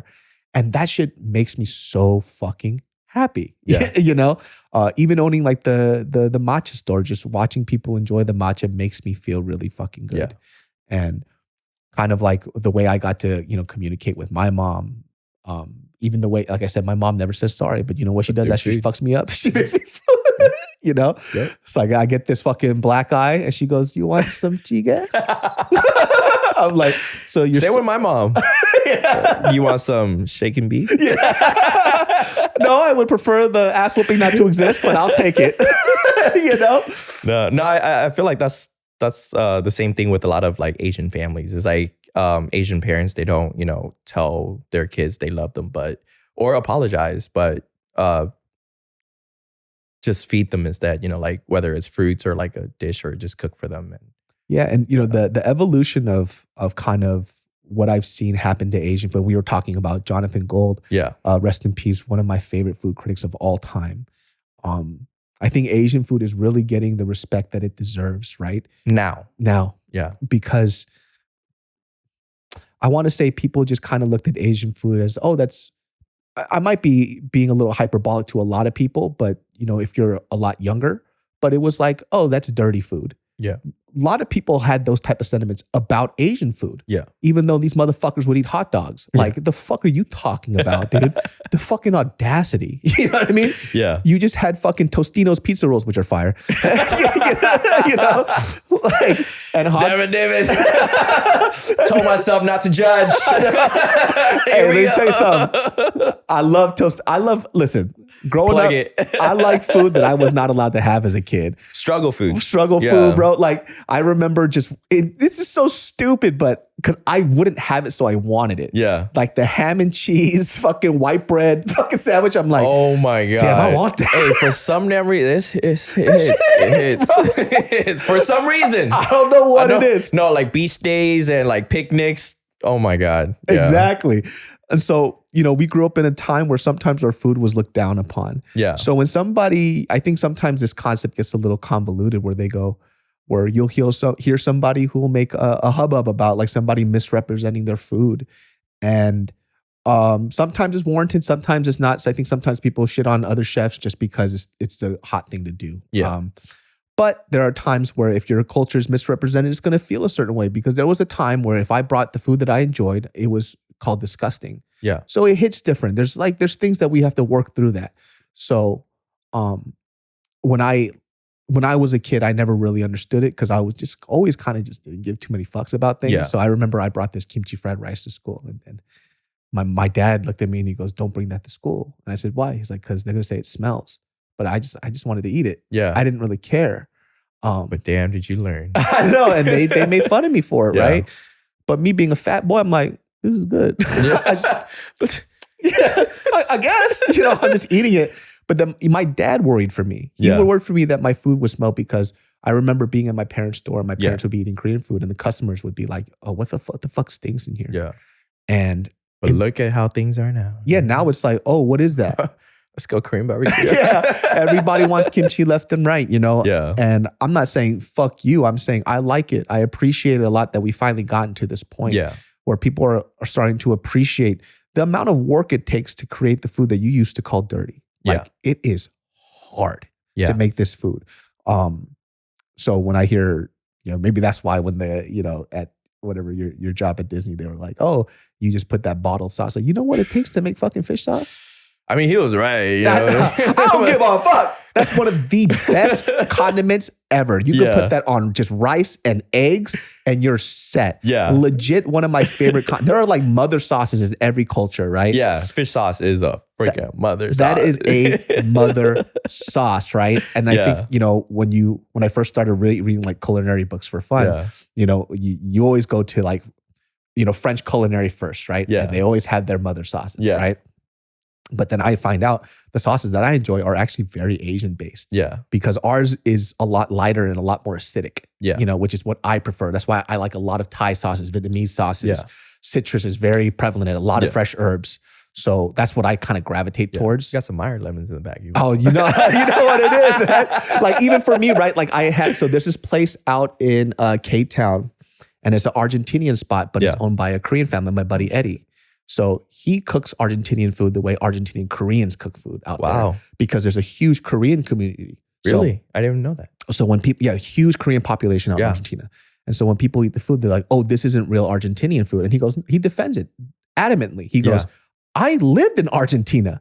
This is Argentinian food for Korean people." But it takes somebody to really fuck with their culture to stand their ground and say, "Oh, for sure. This is my culture. Yeah. And this is what I fucking..." So his chimichurri is less olive oil based, more vinegar based. Because it works with the Korean palate. Yeah. We like bright, acidic flavors. Yeah. Right? Especially when it comes to fatty meats like beef ribs. Yeah. He uses USDA Prime. Just balance well. Exactly. Just makes sense. So for me, I prefer the more heavy on the shallots, more on the vinegar side of his chimichurri compared to the ones that I've had like at Argentine restaurants. Yeah. Because I like the way that it cuts the fat. Yeah. But who's to say whose is right or wrong? Yeah. Like, that's his experience, I mean, yes, to a certain point, because like at the end of the day, it's like back to what we were discussing earlier, like, is it good? Yeah. You know what I mean? That's what I want to know. I get where the, Argentinians, like, 100%. Yeah, but no, I'm talking about non-Argentinians. Oh, Do you know what I mean? that's even worse. Yeah. That's a whole different story. You're telling this guy who lived in Argentina how he should have his food. Yeah. You know what I mean? Yeah. And I think that's the hard part about Yelp culture too. Everybody's a food critic. Everybody's a food critic. Everybody likes to bash somebody's stuff before they even think about the repercussions, right? It's like, think about what you do to this business. Unless they really, really fucking deserve it. Yeah. But if it's like you went in and you didn't think the food was that good, do you have to give it a 1 star? Like that person has a family to feed. That person has a living to make. Yeah. And I think like when people work in the kitchen, they'll figure it out. Or when they start cooking for themselves and they know that they're like, oh, this, like, I could make a better pho broth. Could you? Could you really? Listen, I've tried. I fucked that up twice and I'm never making it again. No, I think with majority of the diners or just consumers, I would say is like they see the product and they don't see the work that goes into the product, like, and not even the work, like the labor, the ordering, and just people who consume content as well. Like they see, your piece or whatever, they don't see the work that goes on behind the scene to get to that 30-second clip, but they're quick to judge. And I think that's what, and it's sad. Yeah, I wish people would just kind of sometimes, we're talking about food. Have some perspective and then really just try cooking. Yeah. Try really cooking at home first. Yeah. And operating a camera. Yeah. And being your own sound guy. Yeah. Try it out.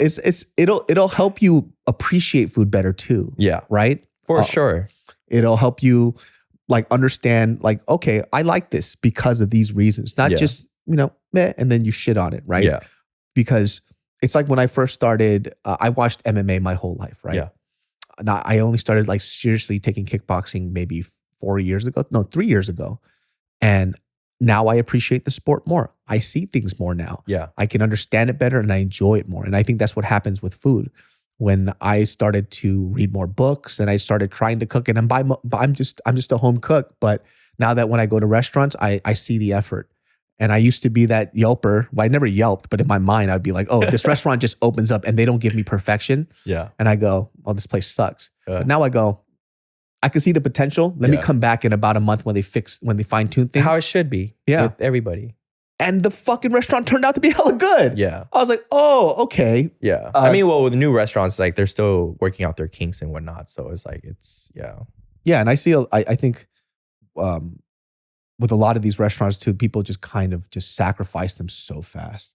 Like, give them an opportunity, a chance. Some places you might not like, that's fine. Yeah. But I definitely have a different perspective when I try food now. There's places too, like for example, I went to this barbecue spot. In town? Yeah, not that great. I'll take you to, dude, Adam Perry Lang. Oh, Did you go? I did not. I was going to ask if he's still operating. Yeah, so he's out in Torrance now at the Strand Brewery in Torrance. Everybody go check it out. Saturdays and Sundays. Yeah. That's the homie. He's a good friend of mine. I'll introduce you to him. After bun sale. Okay. We're going to go there. We're still homies after bun sale, then we'll go. Motherfucker, you know what? You're going to eat those fucking words, bro. Either that or I'm going to tell the person that you hated it. I was like, he hates it. He fucking hates it. After my second try, of course. I'm not going to knock him on the first try. Yeah, man. I got to introduce you to Adam, man. Adam, sounds like he's super passionate about. Bro. Is he like a certified pitmaster? Certified pitmaster, man. Yeah. Like this man is like. What stripes? Like 3 stripes, 4 stripes? he's the god. So like. I bet. Yeah, his stuff looked great. So his smoker that he has is the original smoker from Franklin. Shut up. Yeah. So that's how close he is to everybody. Wow. So legit the best barbecue that you could have on the West Coast. How many days a week? Saturday and Sunday. Okay. So only on the weekend. Yeah, so he does it a pop up at the brewery, so we can get beers, and then we could his beef ribs, bro. I'm telling you right now, it's otherworldly. David, don't tell me what a good time. It's fucking otherworldly. This man has given me avocados, lemons, and it's only the first day. I chill. Like I haven't been there in like 2 months just because I've been opening the store in Hawaii. Yeah, but I was going there every week. Like I was just gonna ask you if he's opening, or that's where I was gonna like, hey, APL, Yeah. So Adam Perry Lang, man, like when I love talking to him because he went through the same tropes, which I have to get him on this podcast too. He went through the same tropes of opening up his fine dining restaurant, APL, And I think that he enjoyed it. And what he kind of alluded to me was that he just needed to get back to what made him passionate about food. Yeah. Which was barbecue. Yeah. And he went back to it and he is happy. I've never seen him so happy. Yeah. And you know what? The proof is in the pudding. People are coming from all over the city to eat his food. Yeah. That's how good it is. That's how much hours he puts into his fucking craft. Yeah. Everything is fucking fine-tuned, man. And when something isn't good enough for him, it eats him up. Oh, for damn sure. You know, I bet. When I watch him cook, it makes me want to do better. I'm not a chef, but I want to do better in my own stuff. Yeah. You know, the amount, like you're inspired by the passion that he's putting into his craft. 100%. He inspires me all the fucking time. Yeah. And the next time I go, you're going to come with, and we're going to get bun sale first and we're going to go after. Oh, we'll see. Nah, motherfucker, if you don't like that goes back to what I was saying earlier to you in the car is like, it's, chefs, they go through all of this, hardship or to pursue fine dining, right? But it turns out that, they're doing that for their ego. But at the end of the day, it's not what makes them happy or what got them started cooking in the first place. Like with Adam, it's like now he shifted to barbecue, and with the couple you told me about, they shifted to their other concept. So it's not always fine dining. Yeah, and it's that fine dining world is a tough world, bro. Yeah, like I said, watching The Bear and then having the chef buddy say that was my life. Yeah, and I'm like, how the fuck did you? That was my life. And I understand when you told me you broke down and cried. I'm like, I would have too, bro. I fought like. Imagine like being a grown man in front of another grown man, fighting back tears, bro. Like I didn't want to cry, but like just my body, just like just. I would have just started chopping onions in front of him and like, it's like, but it sounds like you're bawling though. I promise. Yeah, these onions, they intense today. It's like, damn, but when you get these shits, dude, from France. Yeah, but man, I really do. I think you are probably, I say in terms of like Instagram, like food content creators, you're my favorite one. Thank you so much. And I'm not just saying that because you're here too, right? Because I know a lot of people who are in food, but your videos are tried and true. Because I know off jump, the moment you put out a recipe, it's going to be good. Yeah. And if I serve it to my friends, they'll be like, "Oh, how'd you learn how to do that?" I'm like, "I did it myself." No, I'll be season it properly, right? With salt. Yeah. But I know that if I make your food for somebody else, they're gonna enjoy it because I know it's going to be good. Which a lot of people just don't take that time into their stuff, and it. Like I said, I'm not hating, but motherfucker, just try. Yeah. Like I know that you have to create content, but you could also create great content too. Yeah. You don't always just have to put out a video every day and then have it suck. Yeah. Because honestly, too, your reputation does matter and people learn from you. Like you're a source of knowledge now. And that is why I R&D.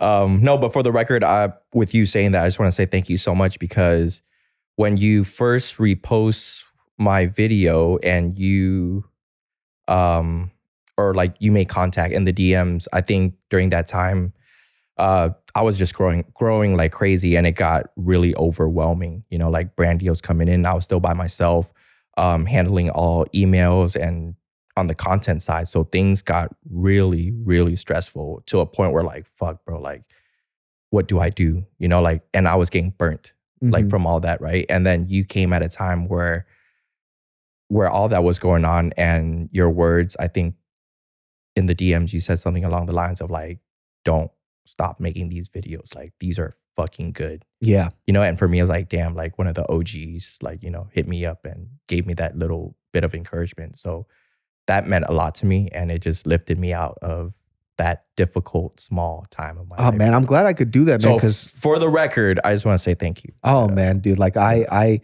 just want people who, you're not doing what I do, but I want people that kind of represent just really good things to survive. And I think sometimes with really dedicated, focused, and kind people, they get eaten up a lot because you care about your craft more than other people do. Yeah.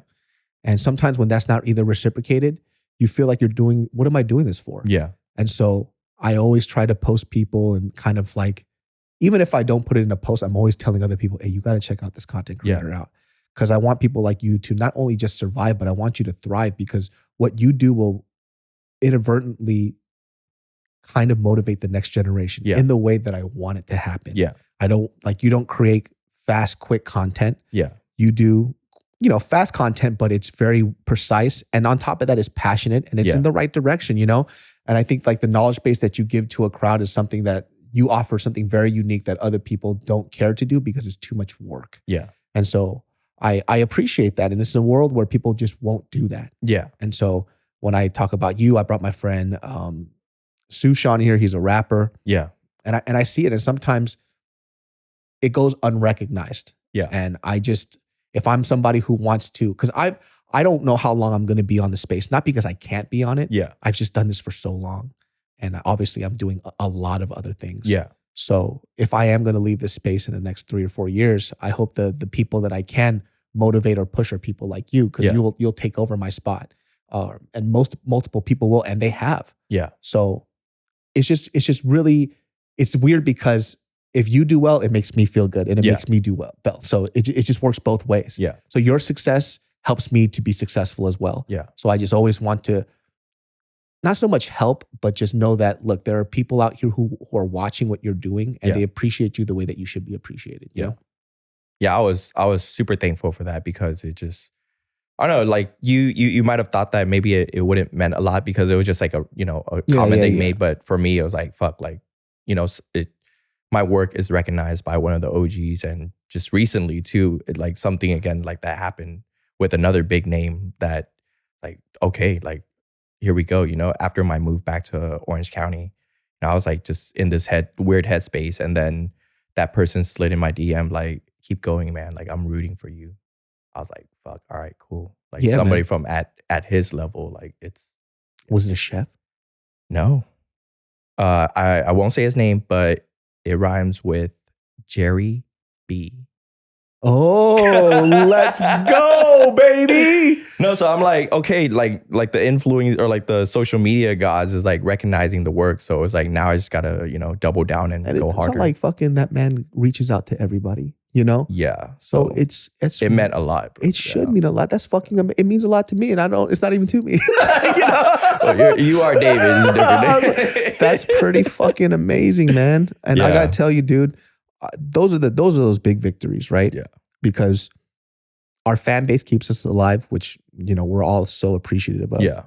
But it's also great to know that people who are our peers in the space also respect what we do as well. I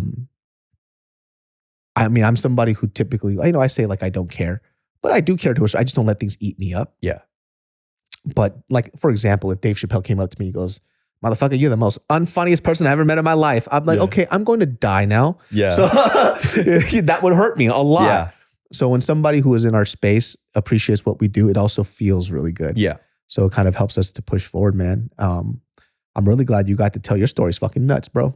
That's actually a lot crazier than I thought it was going to be. Oh, for real? Yeah. I thought we were just going to talk food today, you know? Like, I didn't think we were going to spill it all, but hey. No, it's good, dude. Yeah. Like I need stories like this too, man. Because, you know, for me, I'm somebody who's very internal. I keep to myself a lot in terms of like struggles that I go through. I don't talk a lot about my struggles because I feel like I reach out to my wife and I have a good circle to help me out. Yeah. But like I said, perspective is fucking everything to me. And like hearing your story is great. Now it's like, for me, I feel, hey, I can go through my struggles when things go bad. Yeah. Perspective, I guess. Everything, man. Well, hey, where can they find you?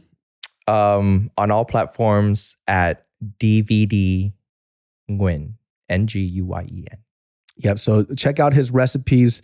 I religiously follow his Instagram, looking for new recipes all the time. Whatever you make from him, just know that it's going to be a banger. If you're a virgin out there, you're going to get some pussy. You're going to get that etouffee pussy. You know what's funny?